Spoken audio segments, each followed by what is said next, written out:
dan terjebak di dalam hidung serta tenggorokan bisa menimbulkan respon tubuh berupa bersin hingga batuk.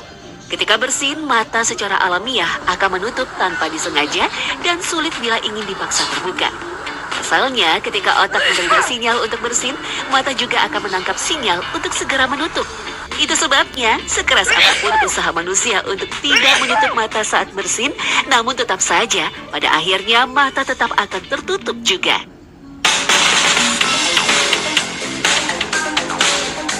Jika tetap memaksa membuka mata saat bersin, tekanan yang meningkat akibat mengejar menumpuk di pembuluh darah bukan pada mata atau otot di sekitar mata.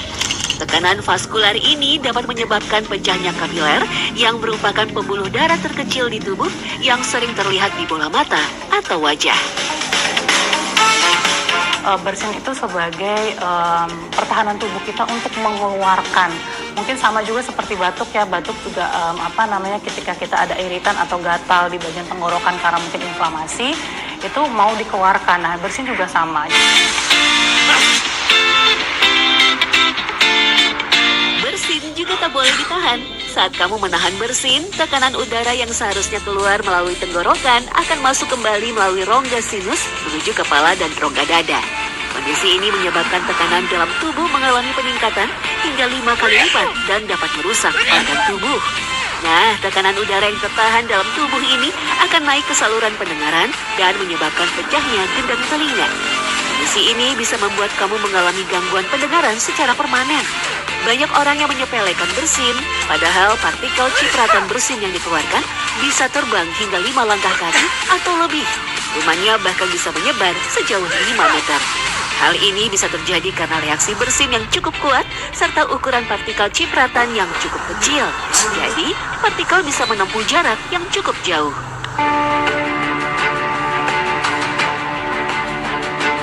Meski terkesan sepele, bersin memang bisa berbahaya, bahkan hingga merenggut nyawa. Seperti yang dialami oleh pria remaja asal Inggris. Ia mengalami bersin hebat 6 kali berturut-turut, setelah itu mendadak tubuhnya kejang hingga akhirnya meninggal dunia. Bersin yang keras ternyata bisa memperparah kondisi tubuh manusia. Misalkan seseorang sudah memiliki kondisi buruk dalam tubuhnya seperti penggumpalan darah atau patah tulang, maka bersin akan memicunya hingga kondisi tubuh orang itu menjadi lebih buruk lagi. Jika tidak, bersin malah akan menekan otak. Meskipun ini langka terjadi, namun kemungkinan tetap ada.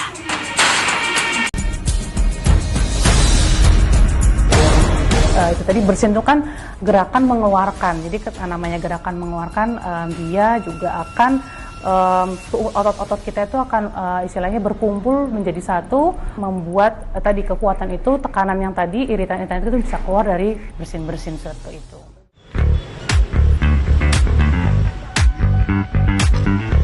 Bersin memang salah satu benteng pertahanan pertama manusia untuk melawan penyakit.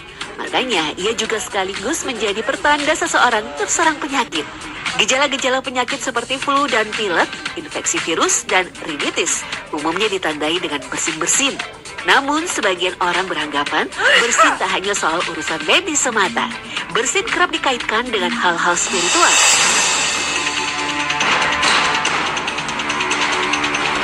Konon, bersin merupakan salah satu cara seseorang untuk mengeluarkan aura negatif dalam tubuhnya. Bahkan, ada pula mitos yang mengatakan bersin adalah tanda bahwa kamu sedang dibicarakan dan dipikirkan oleh seseorang di tempat lain. Jadi terasa seakan-akan ada yang menggelitik hidung karena kamu sedang dibicarakan seseorang. Secara alami, kamu seakan ditelepati orang itu untuk merasakan sesuatu dan bersin jadi salah satu reaksinya. Bersin ini juga bisa menjadi tanda sesuatu ya. Umpama bersin 2 kali berturut-turut, itu akan terjadi hal yang tidak mengenakan atau yang membuat celaka seperti itu. Gitu. Dan juga di jam-jam tertentu gitu. Ada sinyal-sinyal yang menyebutkan atau menggambarkan akan terjadi sesuatu kalau di dunia metafisik.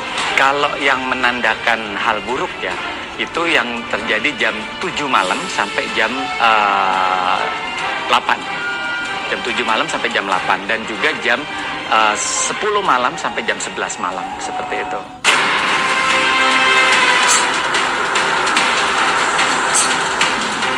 Tak hanya Indonesia, masyarakat Jepang pun percaya bahwa bersin sekali berarti seseorang menggosipkan sesuatu yang baik tentangmu. Bersin 2 kali berarti akan terjadi sesuatu yang tidak menyenangkan. Bersin 3 kali berarti ada gosip yang sangat tidak menyenangkan. Sementara di Inggris, dalam kepercayaan Skotlandia dan Inggris, bayi berada di bawah mantra peri sampai mereka bersin. Ketika bayi mengalami bersin pertamanya, mereka akan kehilangan pesona malaikat dan kepolosan dan dianggap mulai tumbuh besar. Sedangkan arti bersin menurut mitos di Polandia, jika bersin artinya ibu mertua sedang membicarakan mereka. Jika belum menikah, artinya ketika menikah hubungannya dengan ibu mertua akan menjadi buruk.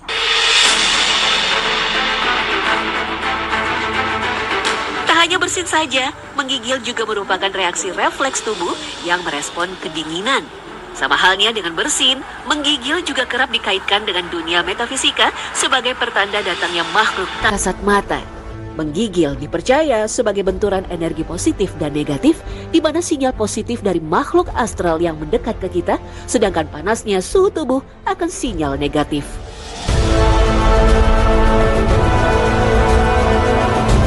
Kalau menggigil sekali itu adalah mungkin ada hodam pendamping dari leluhurnya yang datang ingin mendekat, ingin berinteraksi, menyapa.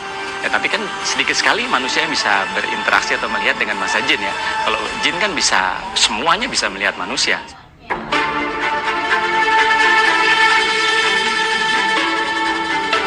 Terlepas dari itu, dalam pandangan medis, menggigil merupakan suatu kondisi yang dialami oleh seseorang yang diakibatkan oleh banyak faktor. Menggigil bukan cuma pertanda tubuh merasa kedinginan, tetapi bisa juga karena efek obat, dehidrasi, atau masalah kesehatan tertentu.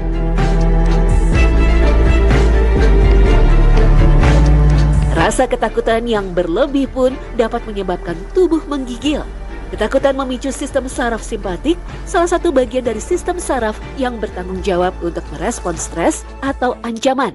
Tak hanya itu, menggigil juga jadi pertanda ketika seseorang akan terkena flu, demam, hingga infeksi-infeksi penyakit lainnya.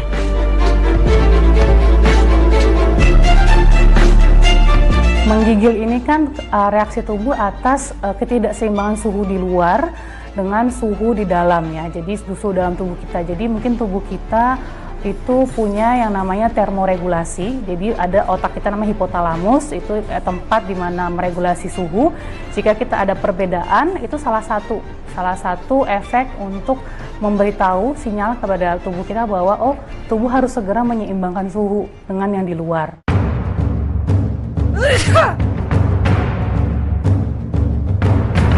Bersin dan menggigil merupakan bukti kepintaran tubuh manusia.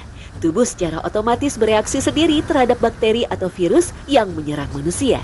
Sejatinya, tubuh manusia sudah didesain oleh Sang Pencipta dengan begitu hebatnya.